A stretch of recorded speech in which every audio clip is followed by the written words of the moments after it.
Good afternoon, ladies and gentlemen. Today we are continuing the series where I go in depth into what I think each NBA team with a first round pick should do with said pick. In today's video, we are going to be talking about the team with the 16th overall pick, which is currently the Portland Trail Blazers.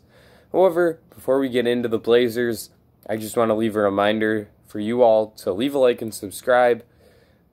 We're cranking out lots of draft coverage, lots of NBA off-season coverage, and I hope that you all come along for the ride because it's going to be a lot of fun. Without further ado, let's talk about the Portland Trail Blazers. And at this point, this team is building around their superstar, Damian Lillard. He is a top 10 to 12 player in the NBA. He's consistently been a first-team All-NBA or second-team All-NBA performer in the past couple seasons. He's earned a ton of respect around the league. This past season, we saw him carry the Blazers to a playoff berth during the bubble and put up some really impressive performances. They also have a secondary guard who is their second-best player, pretty solid scoring guard, pretty solid playmaker as well. Doesn't play great defense, which can be said with him as well as his backcourt partner. The guy I'm talking about here is CJ McCollum, not McConnell, CJ McCollum. And with that backcourt right there, that is what has kept the Blazers in contention the past few years and helped them to reach that Western Conference Finals that they did, where they were unfortunately swept by the Warriors. But that probably is the crown achievement of this franchise in recent years, and that backcourt is what can propel them back to that success in this upcoming season. They also have a solid front court in Zach Collins and Jusuf Nurkic. Nurkic is a top 5, no, not top 5, probably like a top 6 to 8 center in the NBA.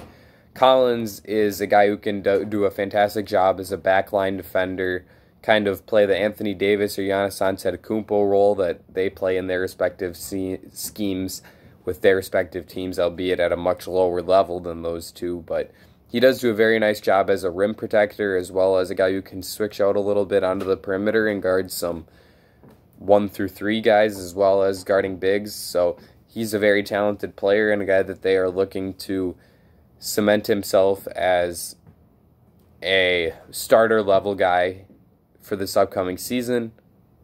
Other than that, they have some wings that are playable in a rotation. Guys like Rodney Hood and Trevor Ariza. If they re-sign Carmelo Anthony, you can add him into that group. They have some promising young players like Nasir Little and Anthony Simons, as well as some not-so-promising young players like Caleb Swanigan. So that's pretty much where this team is at right now, and as you will see, the area where I really think they need to have the most improvement is on the wing.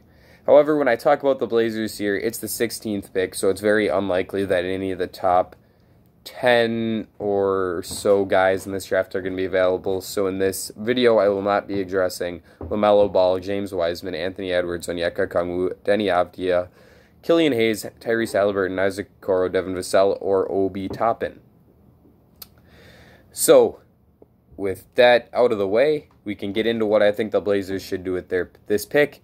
And my first choice for them might seem a bit odd because they are pretty set in the backcourt for the future, but in the past we have seen this team take the guy they believe to be the best player available, or at least the player with the highest upside remaining, when they took Anthony Simons and Nasir Little. So for that reason, I do think that if Tyrese Maxey is still available here, the Blazers should really take a long look at him.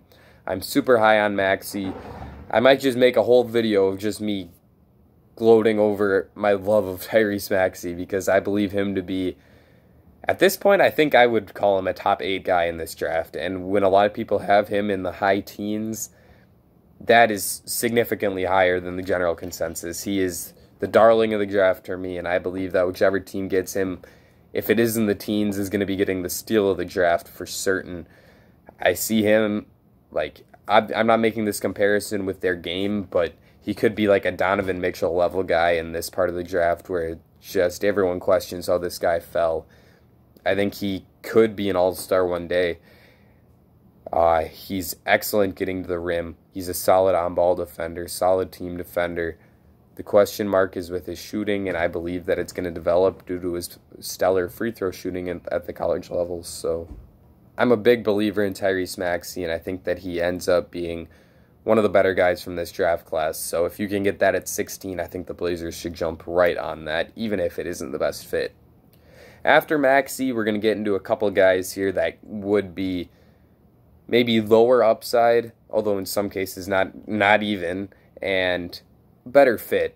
So that's why my second choice would be Sadiq Bey. I think he's a perfect fit with this team as a guy who can be like a tertiary or tertiary playmaker, can handle the ball a bit, is a good passer, plays stellar defense on the wing, one of the better wing defenders in this draft, and that's an area where the Blazers need to improve. Obviously, Bey might not be able to help immediately, but if we can see this team be super competitive this year, and they get another growth from, and they get a year of growth from Sadiq Bey, that could push them over the top into contender status for the 2021-2022 season. Crazy that that's only a year away, but I do think Sadiq Bey would be a pretty good option for them. He could play really well offside of Dame and CJ as a guy who can shoot the ball. There would be some overlap with Gary Trent, who I actually forgot to talk about when I was going over this team's outline. Gary Trent is another very good player, great shooter, gives it his all on defense, but isn't quite capable of guarding those big wings. But back to Sadiq Bey, maybe he could take over that role and take more defensive stress off of Gary Trent in the future. I think that he's probably in the 12th to 14th best player range, or at least best prospect range in this draft, and that's pretty good value at 16. The only problem here would be that he's not real athletic, and that really limits his upside. I think he's a high floor player, but he also has a lower ceiling. For that reason, I could see the Blazers passing on him due to their love of high upside, lower floor type players, drafting Little and Simons. Anthony Simons. I hope I was saying that right all along. Drafting Little and Simons the past 2 years, so maybe Sadiq Bey would be someone they would pass on. And if that is the case, the next guy could be a very, very high level, high ceiling guy that they could target who could also be a nice fit, and that's Patrick Williams from Florida State. Williams is one of the more dominant defensive players in this.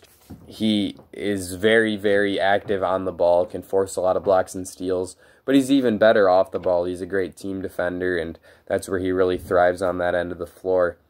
His offensive game is super raw, and it's got a long way to go for him to become the type of player he's capable of being. He's got a long way to go to reach his ceiling. But if he can reach that ceiling, he would end up being like a top 5 player in this draft.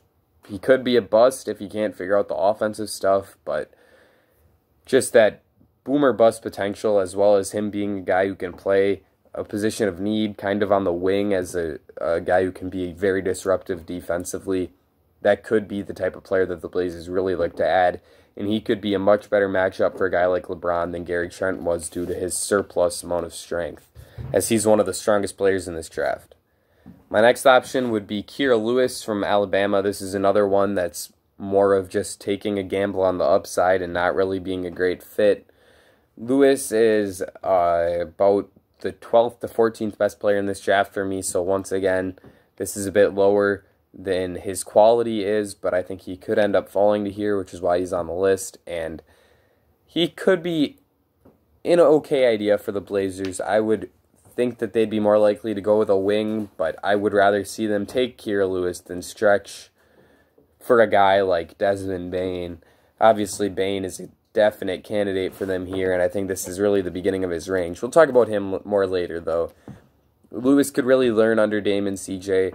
It could be great for his development if he can come off the bench for a few years and then maybe become a guard in the future for them. We've seen that they're not afraid to draft players at positions where they are already set, with them taking Anthony Simons just a couple years ago. And I think Lewis is probably going to end up being a better player than Anthony Simons. So this could be a very nice spot for him to fall. Once again, learn under Damon CJ.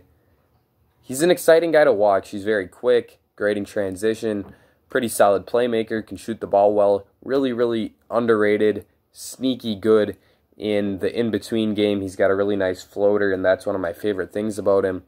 A reason why I think that he could develop into a starting point guard in the NBA despite his underwhelming frame. But I would not take him over any of the top 3 guys here, but I would rather you take him than stretch for a guy like Bane.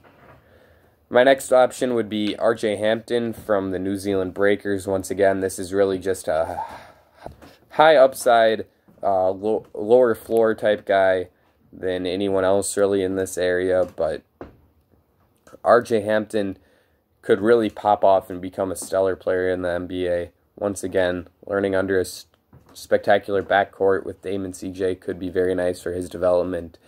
And if he can improve the skills with his shooting and stuff like that, with the motor that he has and the athleticism that he has, he could end up being a very, very solid NBA player. And for this part of the draft, that's something you would really like to grab. So maybe it is a bit more of a shot in the dark, take a chance, take a stab, take a lottery ticket at a guy than the other people on this list would be. But I do think that they could certainly consider RJ Hampton because he will probably be the highest upside guy available at this part of the draft.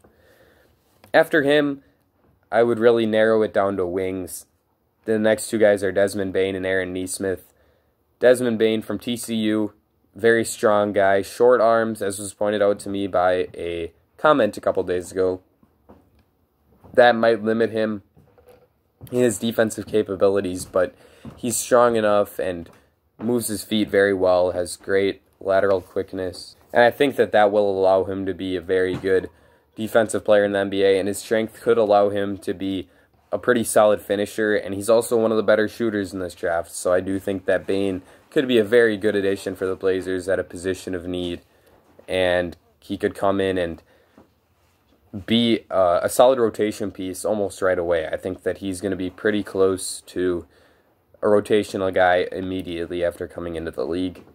I have him over Nesmith because I think that his ability to be a solid big wing defender makes him more valuable than Nesmith's main skill, which is shooting the ball. Nesmith struggles a bit on the defensive end and isn't as great once he takes the ball inside of the arc. Great shot mobility, great off the bounce, off the catch, off the dribble, off the run, but I have enough questions about the rest of his game that I would rather take a guy that is more well-rounded and has an important skill in his defensive abilities for the Blazers. Let me know in the comments section below what you would do with this pick if you were the Blazers. My options for them would be Tyrese Maxey, Sadiq Bey, Patrick Williams, Kira Lewis, RJ Hampton, Desmond Bane, and Aaron Nesmith. Leave a like and subscribe if you enjoyed this video. That's it for me, ladies and gentlemen. I will see you all again very soon.